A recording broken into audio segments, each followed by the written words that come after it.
Tout à l'heure, on avait deux stades, inférieur à 30 jours et supérieur à 30 jours. Là, on va prendre en considération trois stades. Inférieur à 30, entre 30 et 60, et supérieur à 60, avec 250, 400 et 600. Égal si le stade, qu'est-ce que tu vas mettre? Inférieur à 30. Ou égal, c'est la même chose. C'est à vous de décider. Alors, s'il est inférieur, si c'est vrai, ce serait avant. Si c'est faux, ce serait après. Non, mais je peux l'écrire autrement. Égal si stade est supérieur ou égal à 30, je vais inverser. Ce serait après, et sinon, ce serait avant. C'est la formulation de la condition qui va décider qu'est-ce que tu vas mettre. Si tu prends la négation de ta condition, il faudrait également modifier les valeurs correspondantes. Le plus important, c'est que le premier argument qui suit la condition, c'est le calcul qui va être réalisé dans le cas où la condition est vraie. Add ensuite ce qui est faux. De réfléchir à ça. Trois stades. D'abord, là, vous avez déjà une idée. Une condition n'est pas suffisante. Une condition ne prévoit que deux situations, alors que là, vous en avez trois. Essayez de proposer quelque chose. Attends. Si stade supérieur à 30, comment? La condition civile, si stade est compris entre 30 et 60, si stade est compris entre... C'est ça. Comment lui indiquer que c'est compris entre... Mais déjà, ça veut dire quoi? Si tu mets ceci, etc., on va mettre si, condition 2, etc., et puis un point virgule. Quelque chose. Quelle est l'idée derrière?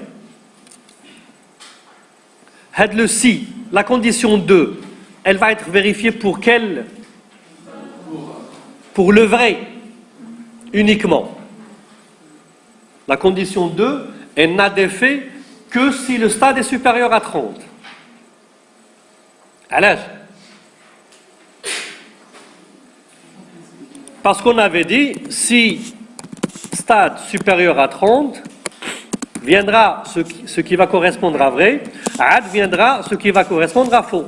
Donc, puisque cette condition-là est placée entre les deux points-virgules, ça veut dire qu'elle n'est valable que pour les situations pour lesquelles le stade est vraiment supérieur à 30.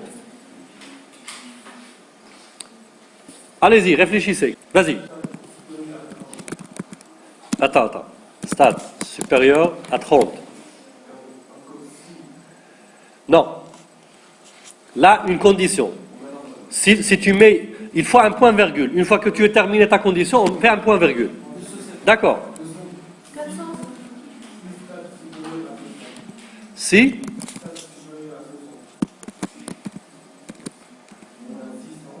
Très bien. 400.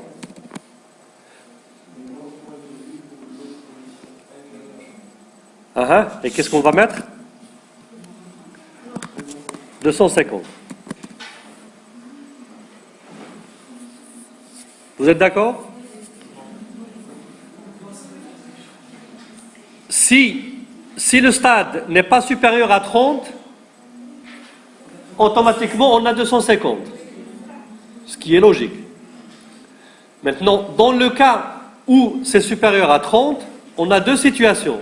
Puisqu'on a deux situations, on a besoin d'une condition. Et donc, il va distinguer les conditions comme étant supérieures à 60, ou là pas supérieures. Parce que, pour arriver là,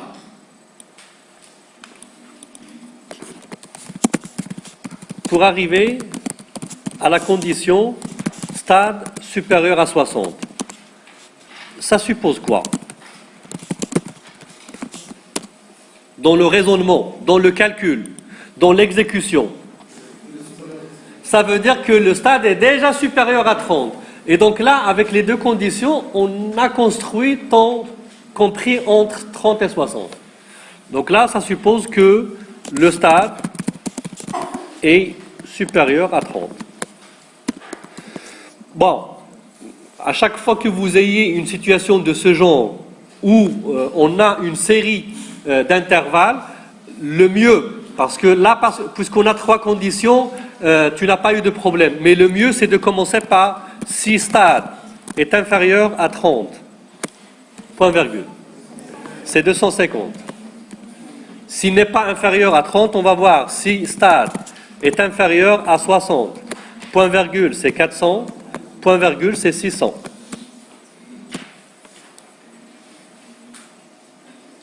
Si on a 4 stades, 30, 60, 90, on va mettre si stade inférieur à 30, point virgule, c'est 250. Point virgule, si stade inférieur à 60, c'est 400. Point virgule, si stade inférieur à 90, point virgule 600, point virgule 800, par exemple. Et je ferme la première, je ferme la deuxième et je ferme la troisième. Donc si vous avez un intervalle, un ensemble d'intervalles, il faut les balayer soit du plus petit vers le plus élevé, ou l'inverse. On commence par si stade est supérieur à 90, sinon si stade est supérieur à 60, sinon si stade est supérieur à 30. Donc on aurait exactement la même chose si on écrit si stade est supérieur ou égal à 90, ce serait 800. Sinon, si stade est supérieur ou égal à 60,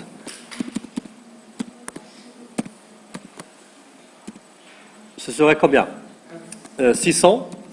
Point virgule, si stade est supérieur ou égal à 30, point virgule, ce serait 400 et 250. Et il faudra fermer les parenthèses. Alors pour vérifier que ça marche, on va les mettre sur Excel. En fait, ça nous introduit à une chose que dans le cas où une condition est vraie, on n'est pas obligé d'appliquer directement un calcul. Superficie fois 20, on peut également mettre une fonction. On peut utiliser une fonction de somme. On peut utiliser une condition. On peut un calcul de synthèse. On peut faire tout ce qu'on veut, tout ce qui est valide. On peut le mettre dans le calcul si vrai. Ou là s'il faut. Alors, c'est ce qu'on appelle l'imbrication des conditions ou l'adhésie.